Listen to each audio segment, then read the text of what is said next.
Bonsoir à tous. Ce soir, on se retrouve pour une nouvelle vidéo. Ce soir, nous allons faire la boîte numéro 8. Et oui, déjà 8 jours que nous nous retrouvons tous les soirs ici sur YouTube à 20h30 pour réaliser notre projet de calendrier de l'Avent. Pour réaliser ce projet, je vous rappelle juste que j'ai utilisé la collection Splendeur en flocons de la page 37 de votre catalogue saisonnier Stampin' Up. Si vous avez besoin de produits, n'hésitez pas. En barre de tâches, je vous ai mis le lien vers ma boutique en ligne et n'hésitez pas à faire des commentaires ou à me contacter pour de plus amples renseignements, ça me fera très plaisir. Donc hier, nous avons fait ensemble la boîte numéro 7, le berlingot, qui était un projet très facile. Aujourd'hui, c'est un projet aussi simple mais un petit peu plus compliqué quand même, puisque nous allons faire la boîte du coup numéro 8, qui est la boîte carrée sans colle. Voilà. Où on peut mettre plus de choses dedans, pour les gourmands et les gourmandes. Voilà, voilà. Donc évidemment, vous retrouverez comme d'habitude le tutoriel, que je vous montre ici, mais que vous avez vu aussi au début de cette vidéo et que vous verrez à la fin. Et donc vous pouvez mettre la pause pour pouvoir bien la voir et le reproduire. Voilà, donc tuto numéro 167. Et on est parti! Alors, pour aujourd'hui et pour ce soir, on a besoin donc de notre massicot et d'une feuille A4. Alors moi, j'ai fait ma couleur préférée, donc le béguin bleu.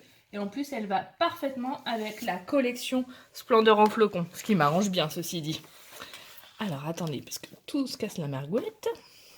Donc, il va nous falloir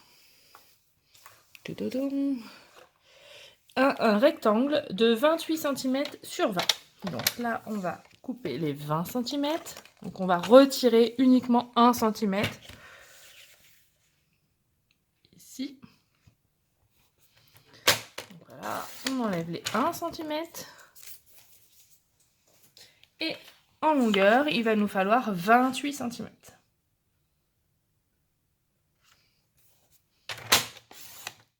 Alors ce projet vous plaît, ça vous intrigue, ça vous donne... On se donne rendez-vous tous les soirs, c'est plutôt chouette, surtout en ces moments de, on va dire, de confinement et de couvre-feu. Donc c'est plutôt chouette, ça vous permet de réaliser, si vous le souhaitez, un projet tous les soirs, devant la télé ou pas. Au lieu de sortir, et ben au moins on scrape. C'est plutôt pas mal, hein. On a quand même cette chance, nous les scrapeuses, d'avoir toujours quelque chose à faire et de jamais s'ennuyer. Et ça, c'est plutôt bien. Donc on va se mettre comme ça. On va faire les premiers plis dans le sens des 20 cm. Donc là, on va faire un pli à 2 cm.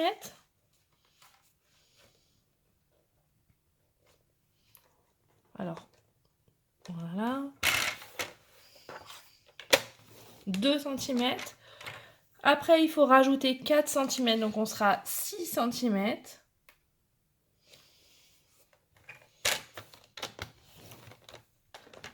Après, on rajoute 8 cm, donc 6 plus 8, que je me concentre pour éviter de faire des erreurs. 6 et 8, 14 cm.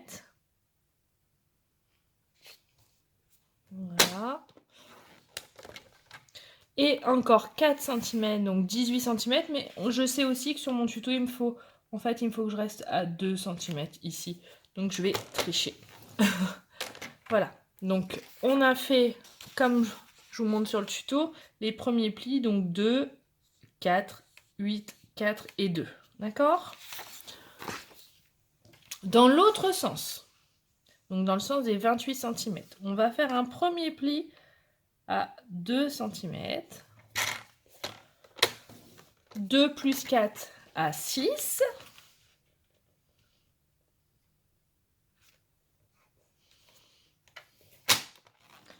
On rajoute 4, ça va faire 10 cm.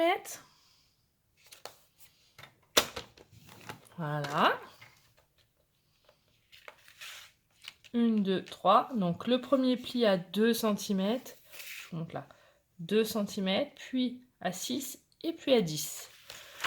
Et en fait, on va tourner de l'autre côté notre feuille puisque c'est la même chose de l'autre côté. C'est la même chose en effet miroir. Pas de source d'erreur. et de bêtises. Donc on fait 2,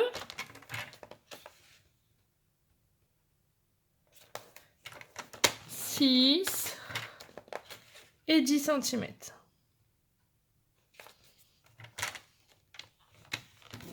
Voilà. Pour le moment, on va plus avoir besoin du massicot. Donc on le met de côté.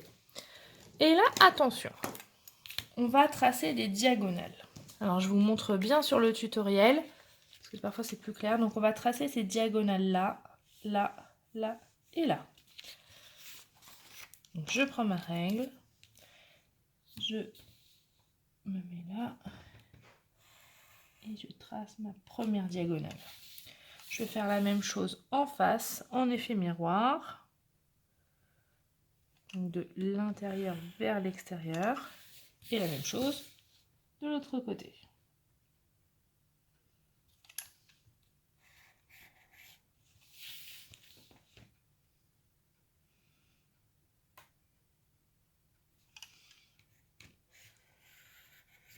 Voilà.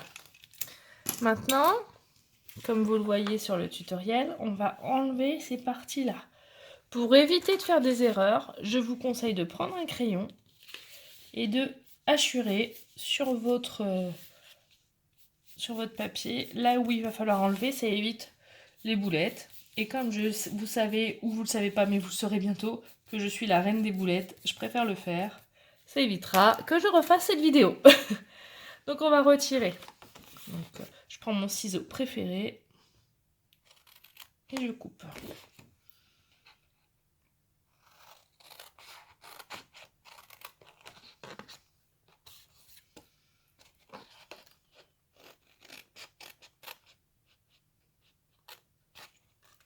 Voilà. On va faire la même chose sur les 4 côtés. N'hésitez pas si vous avez des questions, des suggestions, des idées, des envies, tout ce que vous voulez. N'hésitez pas à mettre des commentaires. J'adore vous lire, j'adore vous répondre. Et ça, c'est top. C'est ça aussi l'interactivité de Internet. C'est la magie. Alors, c'est pas comme un live, on est bien d'accord? Mais vous inquiétez pas, je surveille vos commentaires. Et j'essaye d'être la plus rapide possible pour y répondre, surtout quand vous êtes coincé lors d'un tutoriel. Hop là, voilà. Super. Ça, je mets de côté, voire ce sera poubelle. On va dire qu'on a fait le plus dur. Maintenant, on va faire les plis. Donc, on n'hésite pas à bien marquer les plis. Donc, soit vous les faites au doigt, ou n'hésitez pas aussi à utiliser votre plioir en os pour insister sur les plis. Alors déjà, grâce à notre massicot, on a des beaux plis. C'est plutôt pas mal. Mais alors ça, plus le plioir, c'est une tuerie. Ici aussi. Alors surtout sur les grandes longueurs, ça permet d'avoir des plis équitables partout. Et vous allez voir que votre plioir, vous allez être content de le trouver. Surtout pour plier les diagonales. Alors, on fait comme ça. Hop. Et en fait, je vais venir avec mon plioir. Alors, si je mets mes mains devant, vous verrez bien. Mais du coup, avec le bout, j'arrive à aller jusqu'au bout pour bien marquer les plis. Hop.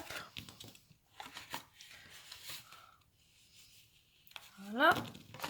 On fait la même chose en effet miroir. Donc, tous les autres, c'est les seuls plis qui sont vers l'intérieur.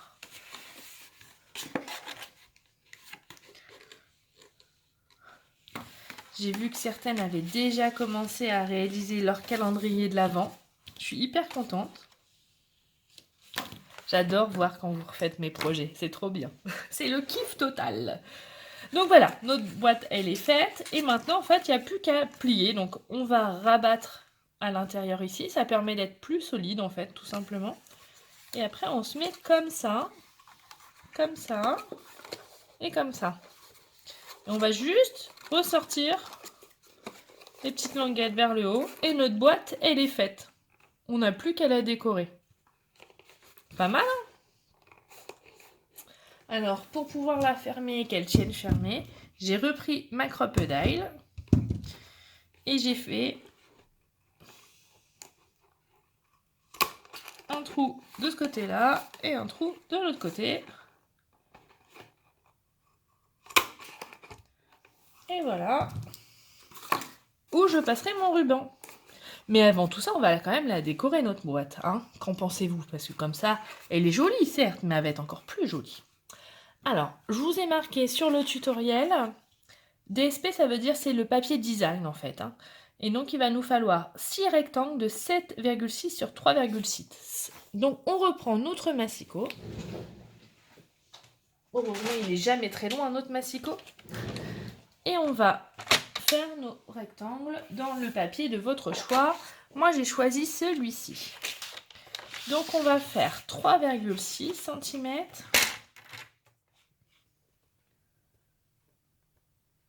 Hop, on fait attention que notre papier soit bien sur la butée. Hein. Donc, 3,6 et là, 7,6. Donc, un rectangle.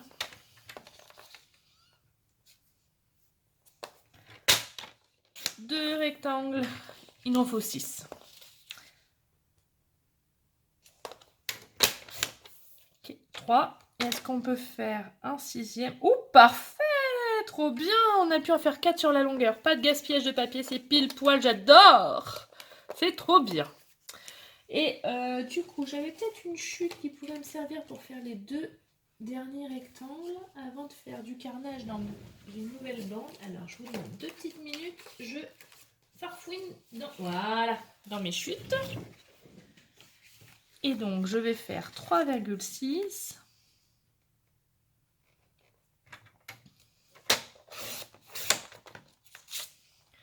Sur 7,6.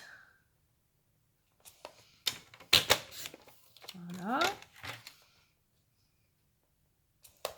Et vous allez voir que grâce au papier qui est recto verso, en fait, on va pouvoir jouer sur les différents motifs du papier. Parce que vous voyez, sur le papier, vous avez ce motif-là ou celui-ci. Et donc, pour faire ma boîte, en fait, j'ai utilisé une certaine face pour faire les côtés. Et pour les dessus, j'ai changé, tout simplement. Donc, on va faire les côtés. Donc là, ça sera pour mon couvercle. Alors, vous voyez, il y a des dégradés qui sont différents. Alors, peut-être que je vais m'amuser à 2, 3, 4, 5, 6. Je vais prendre ceux-là pour le dessus. Voilà. Je titille. Hein. Je promets que je titille, mais j'adore titiller. On va peut-être mettre le ruban avant, comme ça on ne sera pas embêté par l'ouverture de la boîte. Donc, comme d'habitude, on prend du ruban. N'hésitez pas à faire un biseau bien pointu pour que ce soit plus facile pour passer dans les trous. Donc, on va faire le premier passage de trou.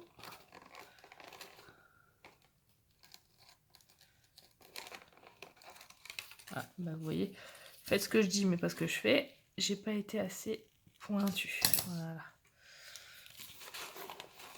En plus, là, il y a quand même 4 épaisseurs de papier, donc il faut faire être plus ingénieuse et faire comme ça. Voilà.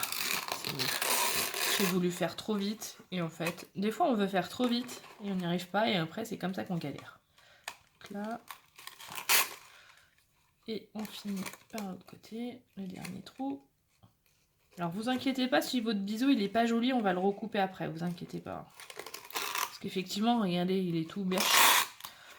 Mais on va améliorer ça à la fin. Une fois, donc là on a bien passé notre ruban, on va faire notre nœud. Je fais une rosette classique, hein, comme pour les chaussures.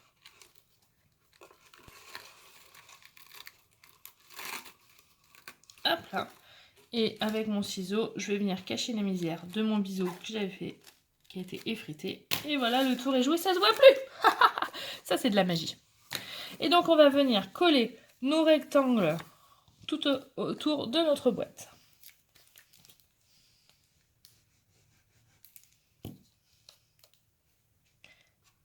Hop là. Alors vous voyez, le rectangle il est plus petit que notre surface, c'est normal puisque j'aime beaucoup quand il y a cet effet matage tout autour. Je le répète à chaque fois, hein, mais on sait jamais, il y a des petites nouvelles qui arrivent et qui ne savent pas encore que j'adore ça. J'ai un chat dans la gorge ce matin. Hop là. On continue. On est au troisième.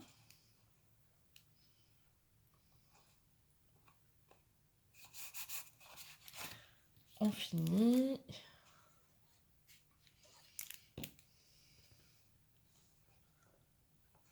Voilà. Nickel. Avant de coller en fait au-dessus, j'ai fait un tout petit rappel de tamponnage avec les flocons, avec mon tampon flocon et ma couleur pointe pacifique. Mais vraiment quelque chose de très discret, très simple. Alors juste vraiment un petit coup. Hein. Hop, là. Et la même chose de l'autre côté. Voilà, tout simple. Hein. J'en ai pas fait des caisses. J'en ai pas mis 3 tonnes.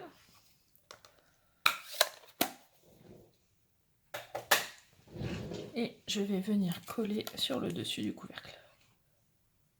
Alors ce que j'aime bien, c'est que du coup, ça rappelle les flocons qui sont sur le tour de notre boîte. Tout en restant discret. Voilà, impec.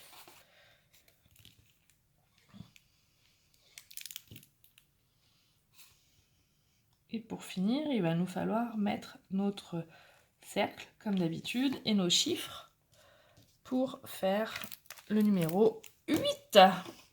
Donc, maintenant vous avez l'habitude, je prends ma perfo cercle 1 pouce et demi. Donc, voici mon premier cercle. Après, je vais avoir besoin de mon chiffre 8 en blanc. Ah non, j'avais fait en bleu cette fois-ci. Oh, je m'épate moi-même à faire des petits changements et je me fais des surprises. Et donc le chiffre 8 et le petit flocon en pointe pacifique.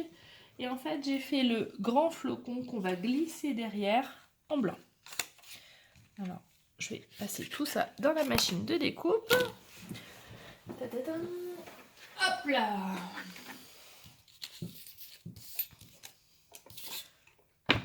Alors l'avantage, vous avez vu comme j'ai fait des petites surfaces de papier, c'est que je vais pouvoir en une seul passage pouvoir tout faire, sauf si je perds mon chiffre 8.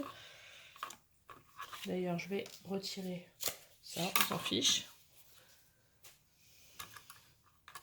Et donc mon flocon bleu, c'est ça. Et le chiffre 8 qui est là.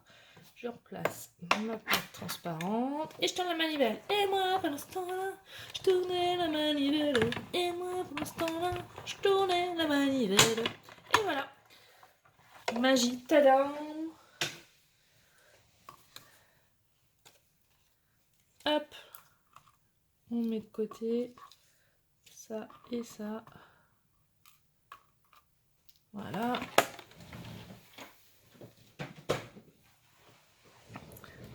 Hop. Donc, on a notre chiffre 8. Parfait. On a notre cercle. On a notre petit flocon qui est en cours d'arrivée en pointe pacifique.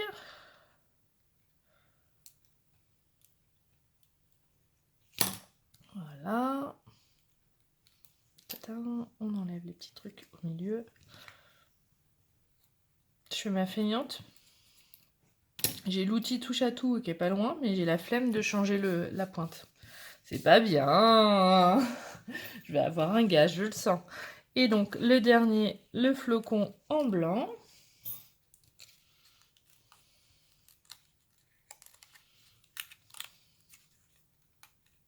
On y va délicatement pour décrocher les branches du flocon. On va venir, on enlève ça. Hop là. Allez. Et on n'a plus qu'à assembler. Donc tout simplement, je mets mon chiffre 8. Donc on y va délicatement. On ne met pas 3 tonnes de colle, sinon, vu la petite surface, c'est la catastrophe. Le chiffre 8. Le petit flocon en décalé. Alors là, je l'ai fait plutôt vers le haut pour changer. Comme ceci.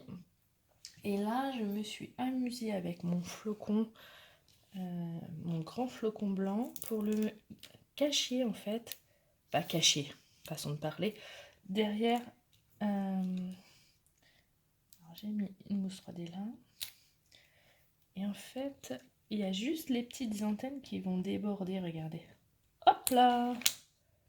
Et on va venir le coller. Alors, volontairement, je choisis le côté où il y a le nœud parce que c'est plus joli. Hein. Et je vais venir coller ici, comme ceci. Et pour finir, sans oublier, les petits strass, les petits gemmes bleus à rajouter. On va pouvoir le mettre où celui-ci? Allez, je le mets ici. Voilà. Et voici, nous avons réalisé ensemble la boîte numéro 8 de notre calendrier de l'Avent. Ta ta ta ta. Là, on peut en mettre du chocolat. Ça va être pour les gourmands, cette boîte-là. Donc, voici le tutoriel, mais que vous reverrez à la fin de la vidéo. Et puis, je me permets de vous remontrer tous les produits que j'ai utilisés. Et en plus, les découpes alphabet et avec les chiffres et les lettres qui sont vraiment géniaux. Voilà, je vous fais des gros bisous, je vous souhaite une excellente soirée, je vous dis à très bientôt. Et puis à demain pour la boîte numéro 9. Allez, ciao, bye bye. Et n'oubliez pas les petits pouces vers le haut et les petits pouces bleus. Allez, ciao, bye. Bisous, bisous.